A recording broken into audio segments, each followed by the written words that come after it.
What is up, Bitcoin Radio? It is your man, Joe Blackburn, and we are live today we have special guests joining us. Number one, we have Mr. McAfee himself, once again, joining Bitcoin Radio and the crew. And we're going to be talking about the new McAfeeDex. Obviously, a lot of chatter, a lot of talk about it, but let's get through the crap and get to the man himself and hear about what the purpose, what it's going to do, why, and how it's going to really change the way DEXs have been so far.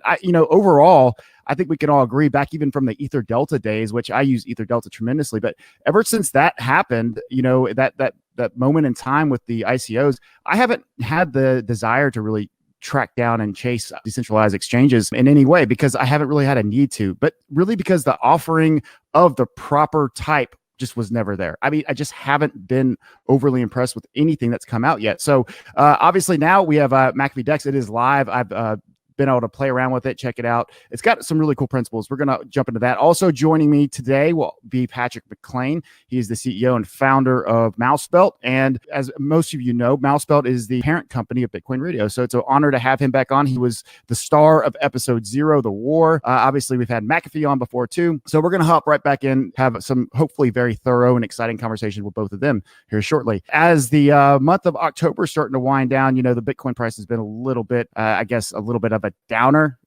No pun intended. No, I mean, but I expect us to bounce. We've been bouncing off these trend lines, so I'm really excited to see where we're going to be going this week, next week, maybe after breaking out of that $7,900, $8,000 realm. Anyways, let's get moving. Let's go ahead and get to the fun stuff and to the people that matter the most, and that is Mr. McAfee and Patrick. What's up, gentlemen? What's going on, John? Patrick, how's it going? Well, I'm doing great. How are you doing, Patrick? I'm happy to be here.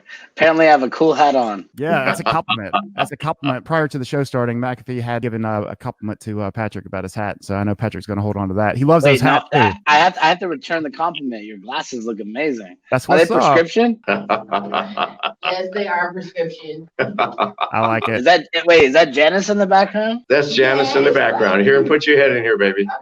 Look, that's the real star. She's trying to block off the tinfoil room. Hola. There she is. What's up, Janice? Very nice to meet you, Janice. Everybody. Only about a week and a half ago, we had you come on here and dominate the podcasting world. Thank you. I enjoyed myself very much. Thank you for having me. Hello, Patrick. It's nice to meet you. Hello, Janice. I'm one of the people that started Bitcoin Radio with Joe, right? And he told me, he was like, I want to get Janice on. When I listened to that interview, you killed it. Really, you killed it. So much. Thank you. And don't you love Joe? Isn't this Southern hospitality? This is what normally happens. I mean, they ask me, can we have an interview? And would you mind if Janice joins you? And then later on, and would you please say as little as possible during the interview? And, if you could sort of move your chair half out of the screen. That's perfect. Bye, Janice. Great to see you again. There's no strong man without a good woman behind him. That's the truth. That's for sure. Well, let's go ahead and kind of reintroduce the topic today, and that is the man who needs no introduction, John McAfee. He's got his new exchange, the DEX, is showing up. As I noted, John, there's a lot of DEXs out there, and I just haven't been overly impressed. Obviously, when you attach the McAfee name to something, it brings a lot of credibility and a lot of expectations. So, I can't imagine the amount of time and effort that's taken to put into this. And, as me and Patrick have discussed several times that we've both been excited about seeing and working with that or checking out and using the exchange ourselves, I wanted to kind of get the motivation. What was the actual thought process, and when did you decide to do this? Because I know you had McAfee Magic kind of coinciding with this launch. Well, not actually coinciding, and they're totally different products. Excuse me. The purpose of it, okay, first of all, what is our biggest threat as the cryptocurrency community? It's government regulation, and then government control. Absolutely. And pretty soon everything is out of our hands. Keep in mind, everybody, that the blockchain and cryptocurrency, that is the first world-changing technologies that has arisen from the people instead of from a government program or IBM or Samsung or Apple or something. First one in 75 years. It's our technology, and we have to keep it as ours. Why? Governments desperately want to control it. If they don't, we're going to end up as free, sovereign people from a financial standpoint. And if you're free financially, you're pretty well free.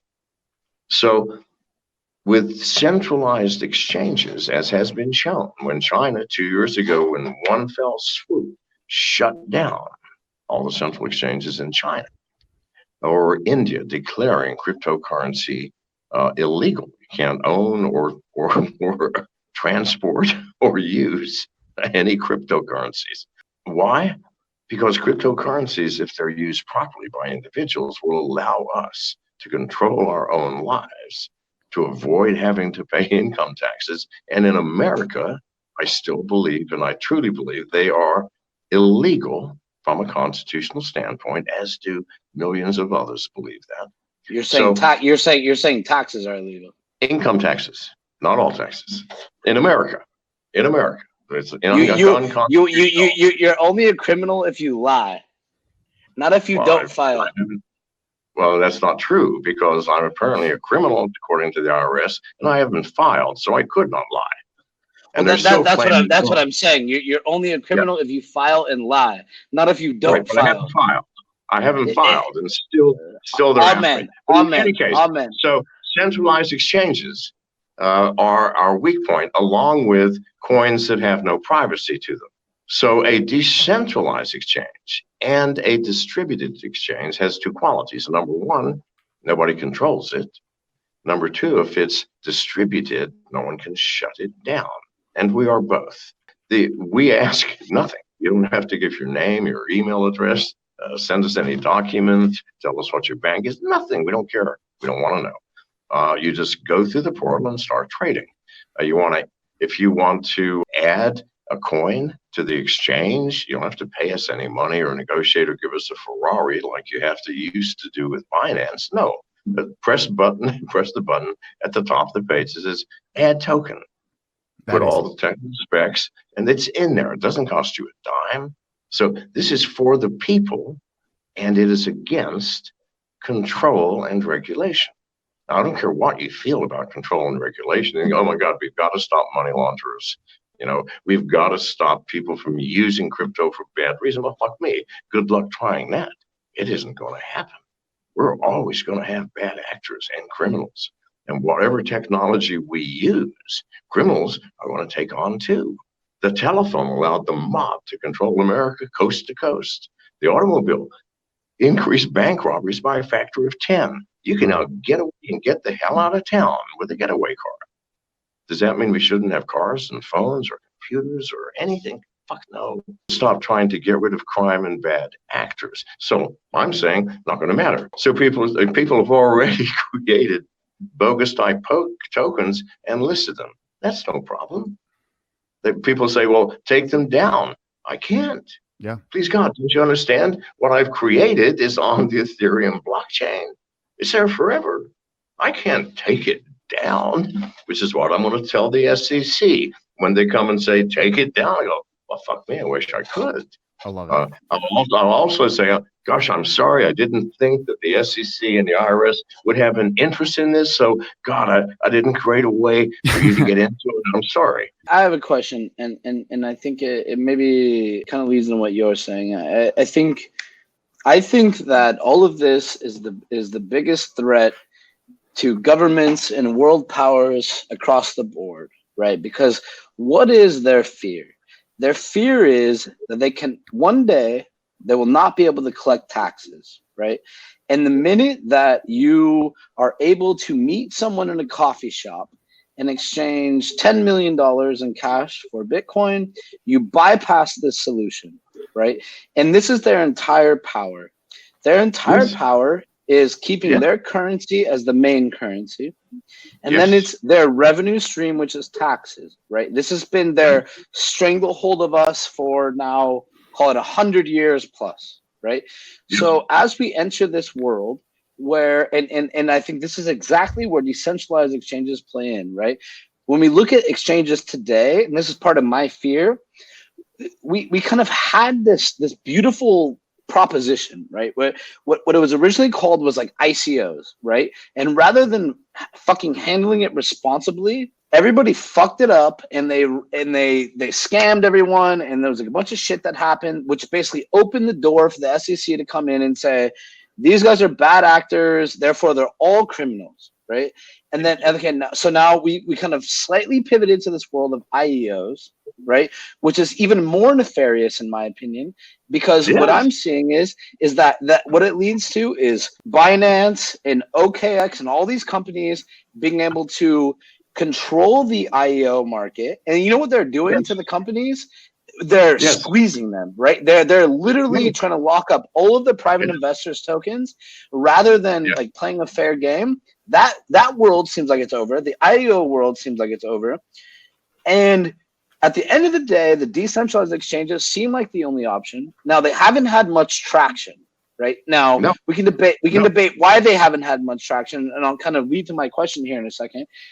And I'll preface it with this, which is that the few bullet points that you just listed, right? Like not asking for identity, like no KYC, no AML. What they're going to do to you is say terrorists are using his exchange as, right? Like they're going to like peg everyone and say he's not drug dealers. Like they're going to make it like really evil, when in reality, all we want is freedom, right? So how do you frame up the previous experience of decentralized exchanges, and how do you think what you're going to do is different? Okay, what I'm going to do that's different is it's truly decentralized and it's truly distributed. And when they come to me and say terrorists are using your exchange, what will they do? It's on the fucking blockchain, people. I mean, the cat's out of the bag. I mean, it's our logic, our programming are the smart contracts, for fuck's sake. We're just a portal. I mean, that's merely an organizer for what the data on the blockchain. So what are they going to do? They can't stop it still. Do you understand the difference here? Yes, I'm on the fucking line. Well, someone had to be. Please, people. I mean, somebody had to be. I did it. I built it. Here it is. You can't stop it. What are you going to do to me? Because whatever you do to me is in no way going to impact the eventual growth of this. My more specific question is, how are you going to add volume? That's always the fucking problem. Why? Because they're not functional at first. Keep in mind, mine's in beta version. We came out with every coin on the Ethereum blockchain. Well, I mean, that's not very much. I mean, it's a lot of coins. There is no fucking question. But so what? We're coming out with TRON on November 8th. We're coming out with Binance, EOS, and NEO, first of the year. And in the second quarter, we'll have complete cross chains between all of them. And at that point, we provide the same functionality, and we're fixing it. As a matter of fact, everybody said the speed, it's slower than molasses. Well, yes, it's a beta version. However, check it today. You'll find it 4 times faster. Nice. Check it next week. You'll find it for, good God, people, give us some time. Right? We're working. Such as crypto. We're not just sitting here smoking weed 24 hours a day. I mean, well, we may be doing that. If you are, please send me an invite. Hey, I love weed. Hey, by the way, John, you don't know me so well, but I have one of the largest collection of fucking ninja blockchain engineers in the world. And I always laugh at people because, like, if you hold up like centralized applications versus decentralized applications, if you cross almost every mark, they're never going to be faster out of the box, right? Like, it's actually very hard to build decentralized applications, right? So like, at some point as humanity, we have to fucking make a decision. Do we only care about milliseconds of speed? Is that our only metric for what is better? Or are we willing to sacrifice a little bit on the speed side by owning our own future, right? And what would your message be to the people that have grievances over the short-term triggers, right, that like our brain wants to see versus what the long-term implications are if we do it right? You know, as I said, patience is all it's going to take. I mean, we're fixing the speed. You can't. Here's the problem, especially with decentralized exchanges. I don't care all the math projections and statistics in the world you want to throw at the problem. You're not going to know till you put it there, and people start using it. Right? This is why you test things. You go, I think this is going to work. You put it down and go, whoops, that didn't work. So it's a beta version. We can guarantee you can't lose money. The smart contracts, which are public domain, we've given them out You can look and see yourselves. You can't lose anything, but it may take you, 5 minutes not to lose it. But that's being fixed, and right now I think it's not shabby. Next week it'll be guaranteed response time in less than a second. If you can't wait a second, then fuck you. So no, we're doing everything we can to make them usable, but I will frankly admit, no, it's not functional right now. It's just got Ethereum based tokens and coins. No, but it will be, for God's sake, I promise you. In 3 weeks we'll have TRON, and then 3 more at the first of the year. And when cross chains come in, then fuck me. You show me the difference between my exchange and Binance, other than you can list tokens on mine for free, then I'll eat my shoe, because there won't be any differences. So volume will just have to come. I mean, you're paying X amount on Binance. You got nowhere near the number of coins that we offer. You're paying more. It takes a fortune to list something. Sure. You got to give them all of your information and your firstborn. We could say Binance is, I think people maybe think Binance is like a good player. I think increasingly we think they're not. But then go look at Coinbase. Like, who the fuck trusts Coinbase? Right? Like, who the fuck trusts a US-based entity that's going to pretty much fucking absorb all of the, like, there's a reason why Coinbase is the only fucking entity allowed to play in the US. Of course they're giving everyone to the US. Who's done more for crypto as far as entry and exit for than Coinbase has in the US? I mean, if you were to say that as an on-ramp, yeah, you could say Coinbase, but like in reality, why are they the only ones allowed to do that? Why? I get it. Why are they the only ones? They obviously, they were a Y Combinator backed company. They clearly fucking shook hands with the right people, and we could only guess the amount of data they're giving on the back end on their KYC solution to the fucking government. So we could pretend that if we prefer convenience in this scenario, and like, okay, Coinbase is convenient, right? What the if we really want a decentralized future, if anyone here gives a shit about actually starting this war, I promise you, Brian fucking Armstrong is handing a shitload of data to the government. I fucking promise you. Like, and that's why he has the right to do this. Like, that's why he has a financial license in all 50 states. Like, someone signed off on that. Like, of course. But this is how America works. I mean, shouldn't be any surprise. This is what I'm fighting against in my political, don't have any aspirations, in my political, machinations. So, by the way, and we'll take a quick, lighthearted break here for a second. And that is, next time we all do this, I'm going to have a bottle of tequila as well, John, and we'll just get really wasted and shit-faced, and maybe that could even be a show, like Shit-Faced with John McAfee, right? You deserve that. This is my third podcast in 4 hours. I've been drinking since the first. Hey, John, I don't think John's that drunk. I'm right there with him. I'm very coherent. I am sober as a stick, so I don't have any unfortunate fun little abilities to just get crazy today. But moving on, I think those were some really deep and some really thorough explanations for both you and Pat and you, John, and I appreciate that insight. Now, as far as the DEX goes, what excites me and what brings about the most use case for me is just to be able to do whatever I want to do and not worry. And you've kind of addressed, that and it's been spoken about a couple times, but let's simplify this a little bit, John. Like, explain to people again why this is so important in this day and age. Like, what is the actual reason why we have to start taking this more seriously? Are we talking about all of cryptocurrency or just a part of it? As far as, all the knowledge that the government has gotten from the likes of what Coinbase and Binance might be doing, right? I think people are already wising up to how governments work. Surely, I mean, after all of this time of the internet and sharing of information and being able to see what's happening on the other side of the world instantaneously, sure. People know what's happening. What needs to be explained to them is not that the government is corrupt. I think everybody knows that. Or not that, Coinbase or whoever is tied into whatever governments, because they're all tied into some government, I fucking promise you. Okay, if you're a centralized exchange, that's what you do. This is how it fucking works. But that's not the issue. The issue is, do you understand that you've been given here a possibility, 2 weapons that don't hurt anything, but can ward off the full power and majesty of a nation state, even America. Because without control of your financial life, the government has no power. It has no income. It has no information to go on. And it will collapse from its own corruption. This is what you need to know.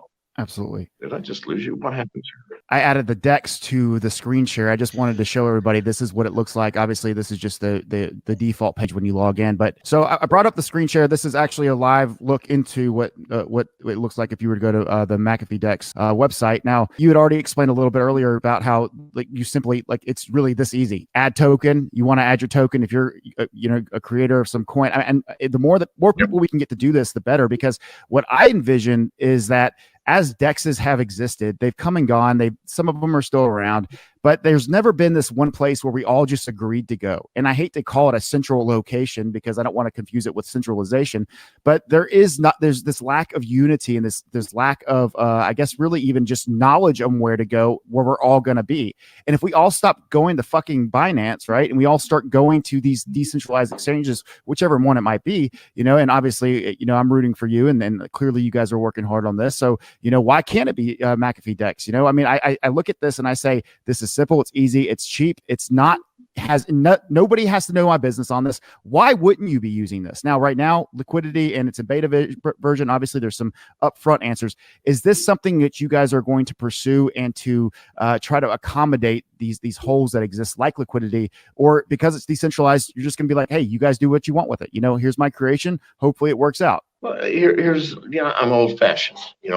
I believe that if you build it, they will come, but only if what you have built is a vastly superior product that is easier to access, has fewer restrictions, and hopefully none. A product with no restrictions, like a tricycle. If you can get an adult ass on the tricycle, you should be able to drive it, right? So that if you have the superior features, the superior product, cheaper, I mean, we're certainly cheaper on the listing side. Zero is as cheap as we can get. With more tokens and more functionality, then I don't have to worry about people, let's all choose a DEX. Fuck no. People will migrate to the most useful product in all cases. And this is all I'm doing. I love building products. Like since I was 19 years old, I've been building like amazing products. I have a question for you, and I have like a lot of respect for you. Like clearly no one fucking creates like an antivirus software, I guess, coming even close to as far as you have. That's some expertise. But I want to know on this product, A, do you still write code? B, what is your influence over product direction? Like, are you managing it tightly, or are you subcontracting it out? Is this just something that you're putting your name to, or it's something that you're controlling tightly? Oh, trust me, I'm controlling it very tightly. So, walk me through what controlling it tightly looks like. Like you're managing the UI UX. If you don't mind, like, walk me through, and I'm coming at this from the standpoint of like a product engineer, right? Like walk me through what like controlling a tight looks like. Like you are approving UI UX and you are instructing engineers what to build. You are doing code reviews or what? Okay, let me walk you through an average day. You first asked, do I write code anymore? Fuck no. Last code I wrote was C++, and that I thought was way too high, high level. C++ sucks. I'm just telling you. But I thought that was way too high level for efficiency. I mean, I cut my teeth on machine code, for fuck's sake, then assembler language. And for most of my operating system development back then, that was all fucking assembler language. So C++ is like, good God, do you realize how much time we're losing? We're losing 1/5% here. And anyway, so no, I don't code anymore. Fuck me, I'm 74 years old. But I sure by the way, I never knew how fucking old you were until Janice's interview. And I listened to it, and I had to fucking Google it. And when I Googled it, I looked at it, and I was like, this guy is my fucking hero. This motherfucker is my fucking hero. I thought maybe you were like 62 or some shit.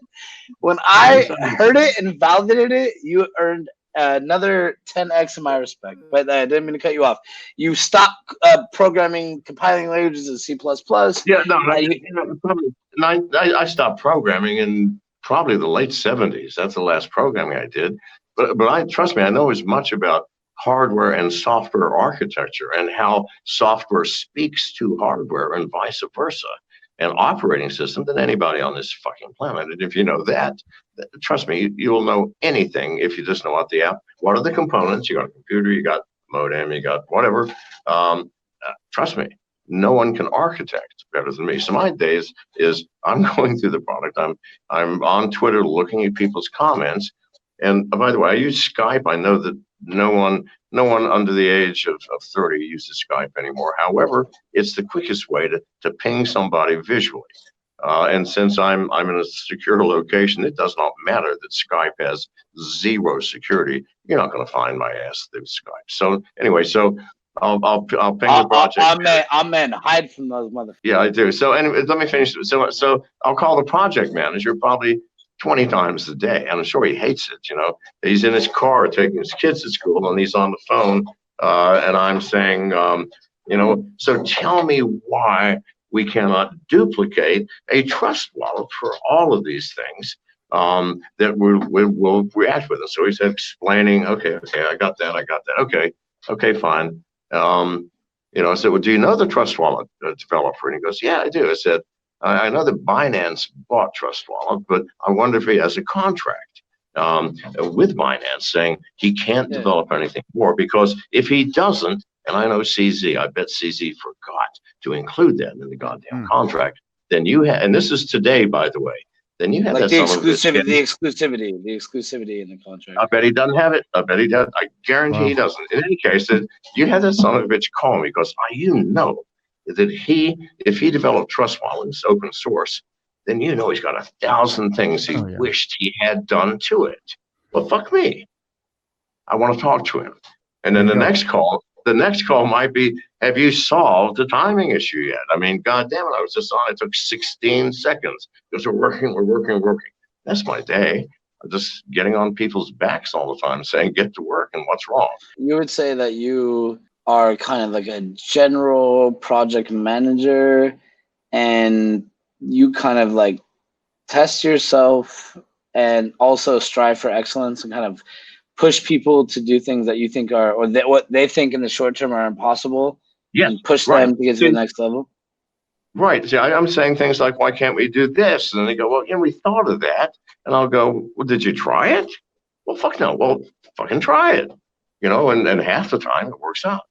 I mean, you know, I've been in this universe so long of managing and developing software. That's all I've ever fucking done.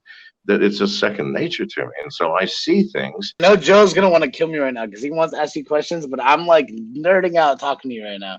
Because like I see like a lot of myself in you.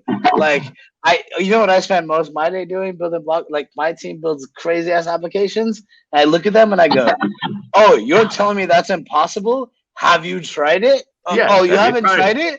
Then shut the fuck up and try it. And then when you try it, then come back to me. And if I'm wrong, it's okay. I can be wrong 10 times a day. Yeah. But like, Joe is on the phone calling a hitman for both of us right now. We should let him talk, okay? Wait. Wait.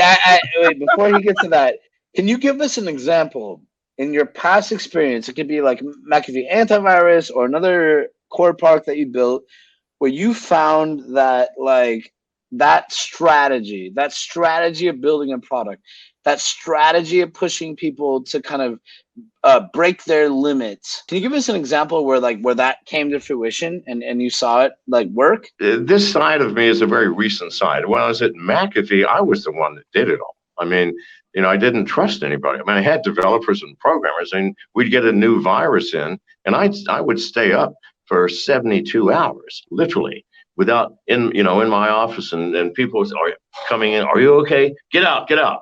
And I'm thinking, and finally I got it. I understand it. And so then I scribble it up. Then I call the dev team in. I say, here's how this specific, like the whale virus, fuck me, the worst virus ever to try to stop. But it took me 3 days, figured it out. Now do this, this, and this. You do this subroutine. You do that subroutine. Here's the list of keys that you're looking for. These are the IDs. Go do it. And that didn't take much managing. All right. Now, we're in a field that is constantly growing and changing, and new things are cropping up every day, literally, that might be woven into what we're doing or what we're looking for. And I think this is why open source is such a magnificent concept. Why you reach developers that have ideas that I don't care how smart you are, you just don't think of because you have a different world. So I don't have an example of an aha moment where this worked. Merely, here's the job, do whatever is necessary, whatever you have to do to complete it. I mean, that's all I've ever done, and that's all I've ever expected others to do. No, deep thoughts. And I wanted to give a chance for the audience. There's actually been a couple questions from the audience that I wanted to put up there. I posted both of them, but we'll start with this. Do we have an audience?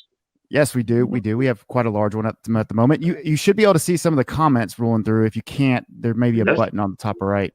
But one of the questions, and it's from Neil, and he asks, how are you going to make any money if you don't charge any listing fees? Not charging listing fees doesn't mean it's not exchange fees. I mean, good God, you have to pay something, some kind of commission. We have the smallest in the industry. Absolutely. A quarter of 1% like, good God almighty. I mean, that you don't notice it, but that's how we fund our development and the network and our portals and everything else that we do. But what's the sense in charging for a listing if in fact because I see it all the time, truly great projects with truly creative and focused developers, all heartfelt about what they're doing, coming up with something magic, and then they don't have the money to pay Binance or don't have the connections to get on anything else, and they die away and they wither. What right do I have to impose that hurdle? No, it's fucking free. I mean, you've got something, you did it, put it up there, and you advertise it, it's there. We guarantee we will exchange it for you. And if it's good, it'll go, and if it's not, it won't. One of the things recently that you've, I think I saw one of your videos actually that you were discussing, or someone was commenting, maybe quoting you, but it's the idea that we're in a situation right now that that selling into fiat is really the biggest issue for most people. And, the DEX, it doesn't really address that, nor should it. But is there a day or a certain instance that you expect to kind of come along at some point, John? Wait. John's taking the tequila shot. I got to cheers him. Go get it. Cheers. I love you, Joe. I love you, Joe. This is the question. This is the question I've been waiting for. So, cheers, my friend. Listen, Patrick, just between you and I, what's wrong with Joe that doesn't drink? I drink. No, Joe. Hey, John. You know how me and Joe got Bitcoin Radio together? Tell him, Joe. He flew me out to Thailand. We were in Phuket, and we got really wasted and took it. We went. What's that street called? Bangalore Road. I put him on a first-class plane ticket because I had watched his ass for 2 years. He never sold the fuck out. He was literally one of the best people I've ever seen in the industry. He never took $1 from any external sponsor. He managed one of the best groups ever. He is one of the best hearts you will ever find in this space. Thank you, Pat. I said, get on a plane, come find me, right? And that first day, in like under 12 hours, I just wanted to hear what he wanted to do.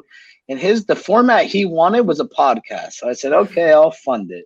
Let's go to war. Let's go to war. I told you next time we do this, we're going to finish a bottle each, and the loser has to drink another one. We're going to do something. And look, you guys may be able to drink. John, we're going to come find you next. I want one of the next drinks I want to have with you in person. All right. Good luck. By the way, you ask an important question, and that is about exit and entry from fiat currencies. I want you to envision, and especially the people listening, you allege that there are people listening. It doesn't really matter. At least the two of you are. No, we got over 90 viewers right now. We've had up to 140. Fantastic. Awesome. So now, imagine a world where we don't need to exit to fiat currency. Why do we exit to fiat currency now? One of two reasons. We need the cash to spend, or The market is scaring the shit out of us, and we're going to get out for a while. All right. So let's take the latter one first. We're going to get out for a while. There are stable coins. DAI is one of them. I don't know if you're familiar with. Yep. Where it does not deviate more than 1% from the dollar, up or down, ever. And I've been playing with this thing. It actually fucking works. So let's assume that you don't really need to buy anything, but the market is spooky. You want out. Convert everything to DAI, and sit and wait. There's no difference really between cashing out, got the dollars, then putting the dollars back in. The percentages that they take are going to be worse. So no. So you have a stable currency. What if, now right now, you can buy, I don't care who you are, half of what you need with cryptocurrency. You can buy houses, cars. Janice bought a 1958 Corvette with cryptocurrency. You can buy clothes. You can certainly buy drugs. Are the off ramps? Are the off ramps really the issue? Or are the on ramps really the gap? I don't think. Let's stop off ramps, on ramps. Let's assume that in 2 or 3 years' time, there really isn't anything that you need that you can't get. I promise you, in 3 years' time, pizza parlors and Starbucks will have cryptocurrency. You can either take your card and scan it at the terminal, or you can call it in and using your phone take an image of your code. So imagine this world. Why do you need dollars? What if you can pay everything that you need? Like everything you were talking about is an off ramp, correct? For paying things, yes. And the on, I'm sorry, off rank, on rank. I mean, I'm an old man. I'm confused. What are we talking? I mean, I guess I've been thinking about this a lot lately, and like seeing some shit we're working on internally, and like, I mean, off ramps, okay, right? Like we have many ways to spend Bitcoin or cryptocurrency, or we can convert it to like stable coins or whatever. This is actually like not so difficult, to be completely blunt with you. The thing that I've been thinking about a lot lately is like what is like strikingly clear to me, what everyone is trying to shut the fuck down, what is the biggest hindrance to this whole thing kicking off is the on-ramp. Moving cash to cryptocurrency seems like, from what I can tell, they are blocking it from every angle. The governments are stepping in at every side and making sure that if you move, like, so we can sit here and talk all day long about how we spend our cryptocurrency, but unless we can move $1 trillion into the industry, where are we going to go? Right? Are we only going to use?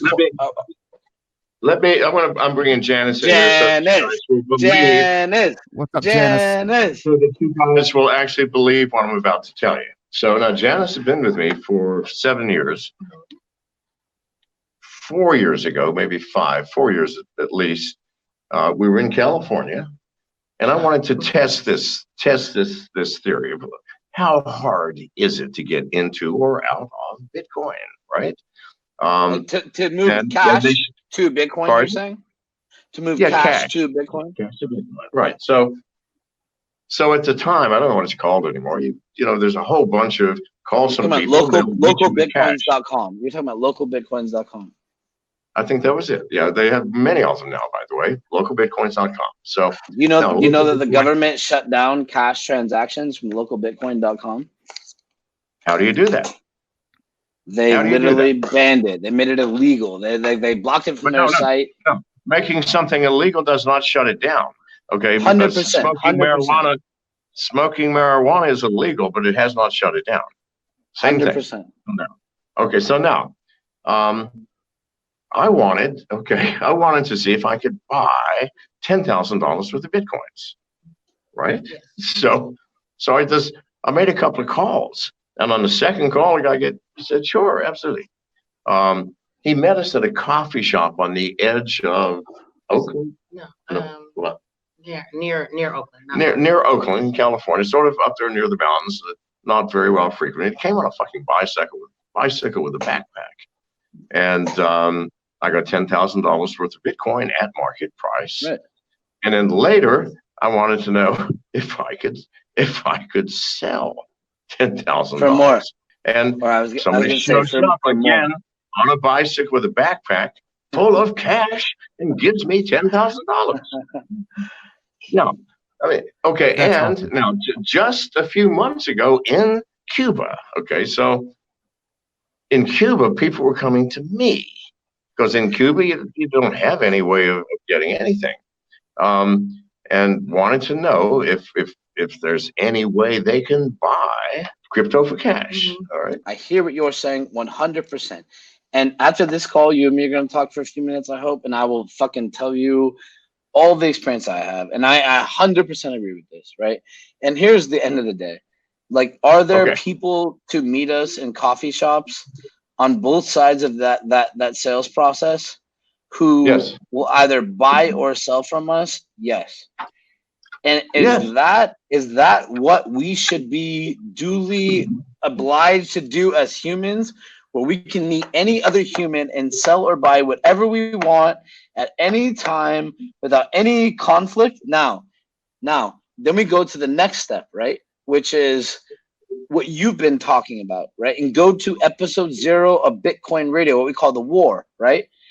Yes. Every day they're going to try to shut us down, right? Local Bitcoin used to be a great avenue for this. Guess what they did to local Bitcoin? Yes. They shut off the cash option. They literally shut off the cash option because it's too dangerous for them, right? They do not want, like, what do they blame it on, right? They blame it on anti-money laws. They blame it on drug dealers. They blame it on terrorists. Well, how do they shut it off? They didn't shut it off. It's still happening. I mean, it's happening all over the world. What 100% it's happening, right? But if we were to say that we use certain websites to kind of like be the lubricant of those transactions, that's what they attack first, right? Obviously, we have the ability to deal directly amongst ourselves, right? Yes. But this is kind of like part of the kicker for me, right? Is that on one side you have like the general public. What are we planning to do for Christmas, Joe? John, I want your help on this, by the way. Are we announcing this? Just give John a little slight hint. John, you're gonna love this. Bitcoinforchristmas.com. Or crypto for Christmas. We want to fucking run. We want to run the biggest camp. I bought every domain. I have the best PR company in the world. We have fucking all of the resources. I want to make crypto or Bitcoin the #1 fucking Christmas gift this year. We have about 3 weeks. I like that idea. I know everybody likes the idea. I've been talking about this for fucking 2 months, dude. Everybody thought I was crazy, John. 2019 John, is what this is why I like you. But here's my thought. I have about 8 days to get it together. It needs to be a massive marketing campaign. What needs to happen is before Thanksgiving dinner. So at Thanksgiving dinner, all the families are going to ask their nieces and nephews to do Bitcoin. How's Bitcoin going, right? And we need to instruct grandma how to fucking buy Bitcoin for all the grandkids. We need every kid on the planet to beg. We need to make it the hottest Christmas gift this year. Listen, I'm in. I'll help you guys out. What is the fiat on-ramp, right? And grandma will not go meet some guy in a coffee shop. Grandma might be pleasantly surprised meeting a stranger in a you don't know. Maybe it's you, John. No, maybe you meet John. Imagine that. But I'm saying, like, the fiat on-ramp becomes elementally critical. And unfortunately, in the U.S., what's the only fiat on-ramp for Bitcoin? Coinbase and Kraken. Okay, well, this is fucking bullshit. Yep. I agree. Listen, I'm into the Christmas thing. All right, let me help you out on that. We agree to one thing. Yes. Our ad campaign needs a Santa in a Santa outfit advocating for Bitcoin. Are you down for this? Oh my God, that would look good on you, John. Yeah, fuck you. Wait, before we get into it, I have one more thought, I'll do John. That's not the reason I'm on this call. The reason I'm on this call is to fucking jab with you. And I think you're a genius. I think you're a genius who doesn't give a fuck about what anyone thinks. And I respect that 100%. I'm sitting here from Bali. My name is Patrick McLain. And these motherfuckers hate me too, John. And you think I give a single fuck about them? I don't give a single fuck about them. This might come back. What I'm saying right now might come back to bite me in the ass. Let it. All right. I've got another podcast coming up momentarily. All right. So we have to wind this up. Yep, we're going to wind it down All right. now. And John, look, I appreciate you coming on. It means a lot. Patrick, obviously, thank you for joining us. Hey, Bitcoin Radio, I hope you enjoyed what Bitcoin's trying to do right now. We're trying to include you. WBTC, everybody, this is Bitcoin Radio, where Bitcoin lives. Until next time, Bitcoin Radio, we'll see you soon.